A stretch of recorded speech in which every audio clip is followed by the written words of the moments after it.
Hey, hey, hey, welcome to the Movement Mentality Podcast. I am ecstatic that you are here. I am going to go off on my next message because it's something that I don't want to say it makes my blood boil, but it gets me riled up. Um, I know where you're coming from, and I'm on the other side of it, so I can speak to it from this place. And it's about marketing. Did you just throw up in your mouth when you heard that word? Did the hair stand up on the back of your neck? Marketing. Ooh, so scary. Please laugh and nod your head and raise your hand if you're by yourself in your car or cooking or whatever you're doing. If you know that I'm talking to you directly, you hear the word marketing and all of you just turns into a noodle and you can't handle it. Let's just begin by what the definition of marketing actually is. I wrote it down. Marketing is the act of satisfying and retaining customers. If you could see my face, it's a very really, that's it. The act of satisfying and retaining customers. If you are a movement professional, or if you're just someone on their health and wellness journey and you have customers of any kind, brick and mortar, online, all of the stuff in between, do you have to satisfy and retain customers in some way, shape, or form? Nod your head yes, because if that has anything to do with your job, you should be nodding your head yes, right? So why I want to bring this up and discuss it is because I'm really, really passionate about it. I'm not a marketing expert. I actually have no idea anything that goes into, I shouldn't say I have no idea, but I'm not a marketing guru by any means. What I have done is transformed my relationship with marketing. And this all started a really, really long time ago. Although I didn't know it at the time, I was very, very, not very, very young, but I was younger. I want to say 20. I was in my late 20s. I'm turning 40 this year. This was in 2011 or 12. Anyways, I don't know how old I was. I wasn't 30. I know that. So I was in my late 20s. And I brought up this oh, selling myself makes me feel icky and I just don't want to. And this guy looked at me and he said, if you don't learn how to sell yourself, you are hurting people. And I looked at him like, you're an idiot, first of all. And second of all, that doesn't even make any sense.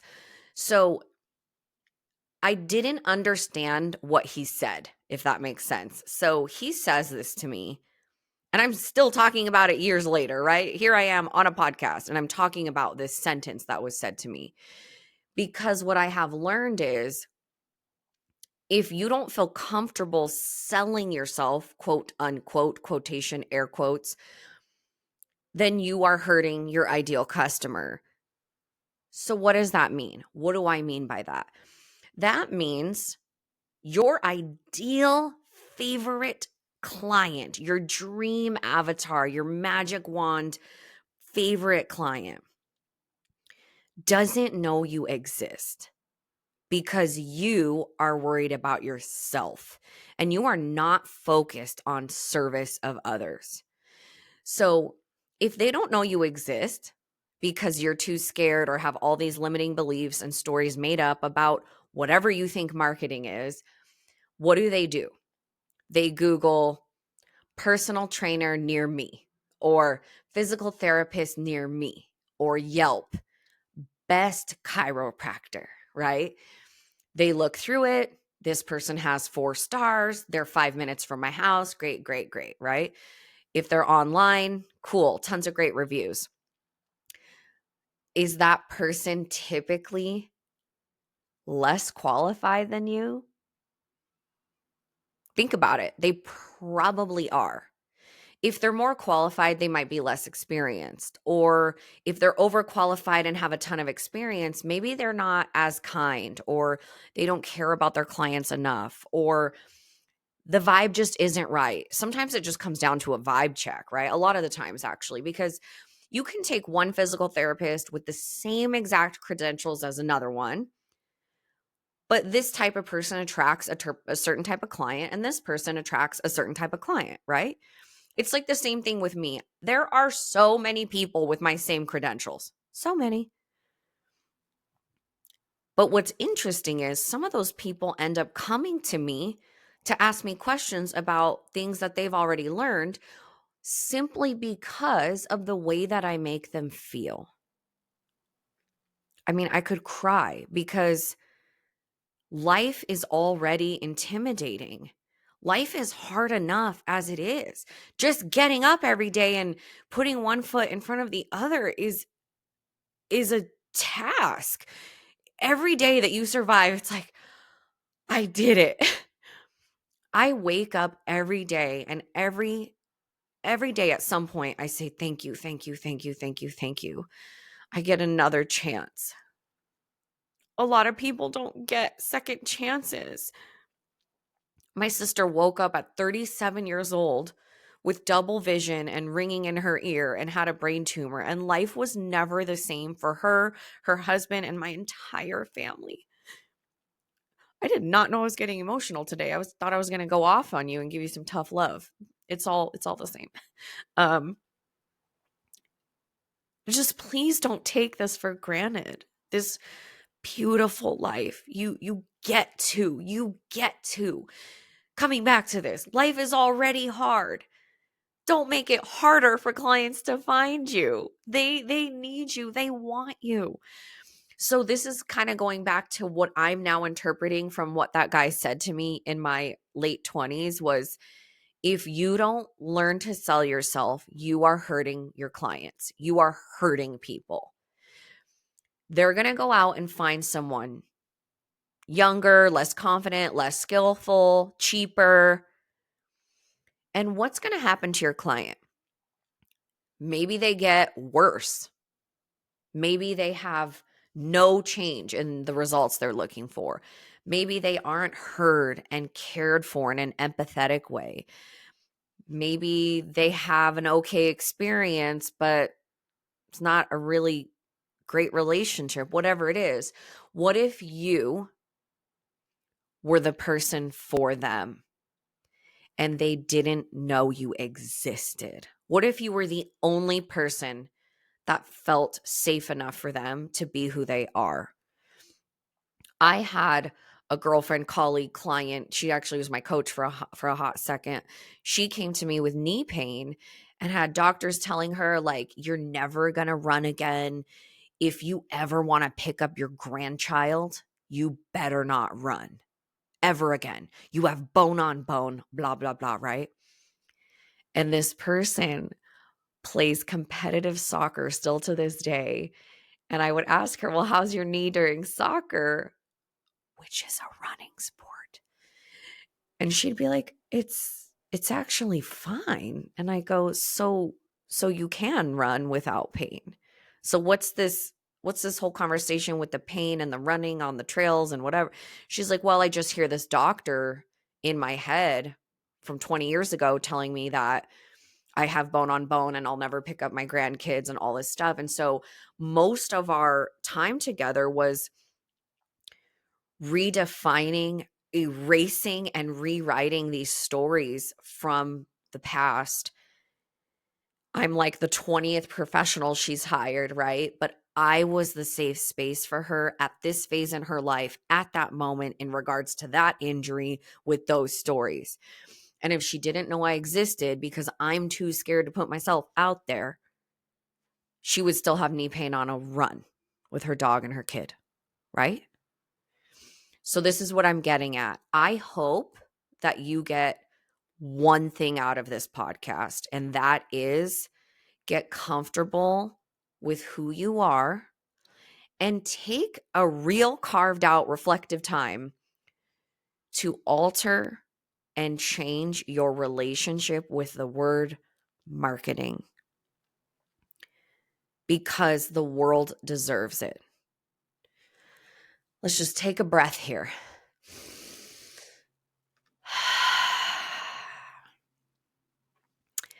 I'm going to read you a couple quotes and go off on each of them, most likely. Everybody needs you. They just don't know who you are. I'm just letting you marinate in that for a second. I just watched a reel where this guy interviews people that are like billionaires basically, and he just like, what's your advice? Did college help you? And most of them are like, college did not help me become a billionaire. What's one thing you didn't learn in school that you wish other people knew? And this guy goes, everybody needs you. They just don't know who you are. So his biggest year was 95 million. Okay, so he wasn't a billionaire. He was a multimillionaire. He was 95 million. And that was all of his businesses put together. And then his one only for him was 25 million. So his one piece of advice was telling more people who you are and that you exist. All right, and I already told you about you're hurting people by not letting them know about you.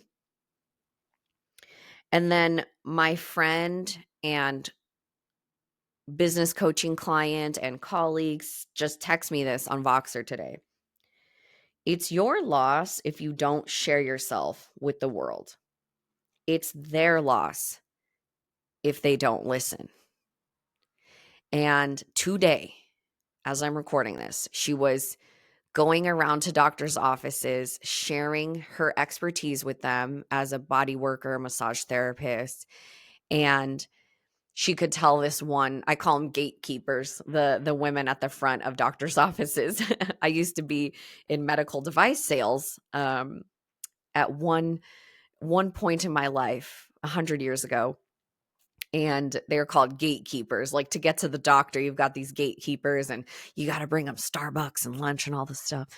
So my friend Laura says to me, what if this woman just throws away my brochure? Okay. But then she throws it away. That's her loss, not mine, right? So out of 1,000 no's, you just need the one yes. The one yes is what gets you to catapult into a different stratosphere. If anyone is from Lompoc listening to this right now, our dance director, her name was Kathy Sarkin. We called her Sark. Love her. And she always said that to me, like from a very early age. I was a freshman in high school, and she said, you only need one yes. That's it. You only need one yes. And you hear all these stories about, who's the cook? Julia Child. Like she tried to sell her cookbook at like the age of 50 to 100 publishers, and they all said no. And then one day one said yes. And then her cooking style became a staple for how cooks view cooking. And it's just a really wild concept to grasp, especially if you have all these made up stories about what you think marketing is. It truly kills me, because I have such a deep passion for movement professionals, especially, to be fully self-expressed and make money while making an impact. You can have income and impact all the same. You can be fully spiritually and universally and faithfully aligned and have a lot of money in the bank. You can have a luxurious lifestyle and be a movement professional. Not that I have a luxurious lifestyle, but I make money, and I make it while making an impact. And I'm super transparent about it. I mean, it didn't happen until just like this last year and a half, which is why I'm super passionate about this, because if I can do it, you can do it. I'm from a super small town.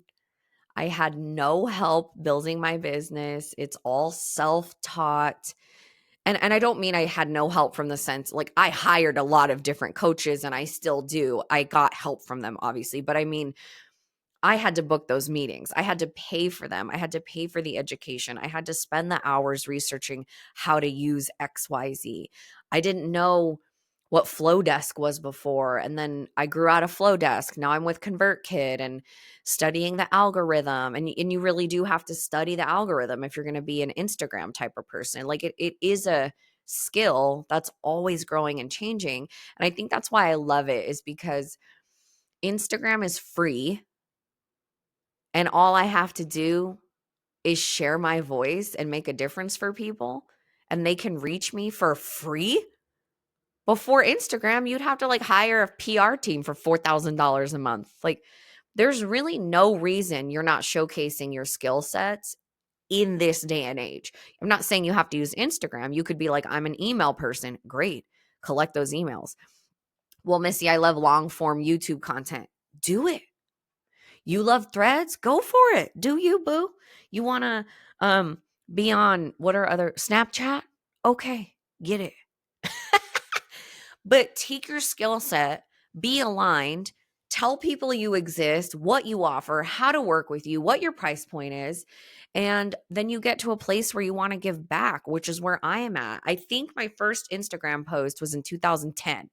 And I actually tried to find this the other day, but there's no way to find it without literally scrolling to the very first post, which no, thank you. That would take me like 2 days because I do a lot of posts. So for 12 years, I was posting in one way, just like, yeah, woohoo. And then for the last year and a half, 2 years, I've been posting with an intention to make a difference and focusing on value. And it's made my life so much easier because I'm no longer worried about the way that I look or how I sound. What I'm focused on is serving with significance. Serving, serving, serving. If you are in your head, you are not in service of others. If you're making your business about you, you are not in service of others. And let me tell you, your clients do not care how you look. I promise. They don't even notice actually, because all they want is for you to solve their problem. What problem do you solve? How do you do it? And who are you talking to? Okay. Your takeaway from this is, what is my relationship with marketing / selling myself? What are the stories that you're making up about it? Here's the best thing about stories is they are made up, and you get to erase them and start from a blank canvas and rewrite your story. For a recap, marketing is the act of satisfying and retaining customers. That's it. So if you see someone online saying, hey, I have this super awesome self-paced program, it's going to teach you how to implement neurology, the basics of neurology, blah, blah, blah. Are you like mad at someone when you see that? You're like, oh my God, I can't believe she's selling herself. No, you're like, what problem does this solve for me? How does this help me? Why do I care? What do I get out of this? So what? So what? Why do I care about this? Right? So just think about that. When you're scrolling, you don't get upset when someone's doing their thing. You're like, wow, I wonder, do I need this? I love you. You're incredible. Share your message with the world. Oh, here's what I do want to really, really end with, which I learned from Shantae Cofield, the movement maestro, which I think she got it from ConvertKit. I'm not sure, but she says, just start teaching everything you know. That's it. You don't really have to worry about it. If you just start teaching everything you know, it's easy because there's a lot you have to teach, right? There's a lot you have to offer. So knock it off, go for it, start teaching what you know. Teach everything you know from day one to now. Start teaching everything you know. What do you have to lose? The worst thing that's going to happen is nothing, right? Like if nothing happens, you get no more business and retain no more customers. That's the worst thing that's going to happen. But what is the best thing that's going to happen? You get over this hump so that you earn your right to the next hump.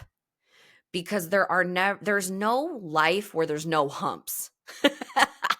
If you are trying to live a life without problems, that doesn't exist. You're going to come up with problems always. But what magnitude of problems are you wanting to deal with? The same problems year after year? Or are you ready to scale and have bigger problems? Right? Like a year ago, I had no help. I brought on a tech girl. My problem was then feeling safe enough to give my login information and my mission and my authenticity and like how I run things and my copy and my wording and the problem I had was giving pieces of myself away so someone could help me deliver better programs. Then I got a social media manager to help me organize all of my content because I make so much content that I have a folder in my iPhone that probably has like 200 reels that have never been posted because I'm so fast at making them now because I'm so willing to fail fast. I love failing fast. I want to fail as fast as possible so that success is closer. The longer you prolong your inadequacy, the farther success is. So for me, I just go full force and I want to learn my weaknesses and my inadequacies. Is that a word? Now that I'm saying it over and over, it sounds weird. I want to learn those things sooner. So I want to just go for it and just go, wow, I'm not good at that. I need help with this as soon as possible. I don't want to learn that mistake a year from now. I want to learn it in a week so that I can get over that next hump, so that I can get closer to my next hump, because there's always going to be another hump. Okay? By the time this comes out, I will have a masterclass being offered on February 18th. It is free. Come if you want to learn about business coaching with me. My program starts February 25th at 2 p.m. Mountain. We go for 6 months. I meet with you twice a month for 6 months, depending on if you want private calls with me or not. I still see you twice a month minimum. And I wasn't even actually going to bring it up into this podcast, but here we are. It just came out naturally. So I love talking about business because it's a side of me that I don't get to share very much of, but it's how I run and operate everything. And I want to give it to you so that you can get to where I am. Because if I can do it, you can do it. And I am you. So there's that. I love you. Go tell people you exist. Show them what you offer in your way, with your message, with your magic. The world deserves it. Everyone needs you. They just don't know who you are. I love you, and I'll see you next time.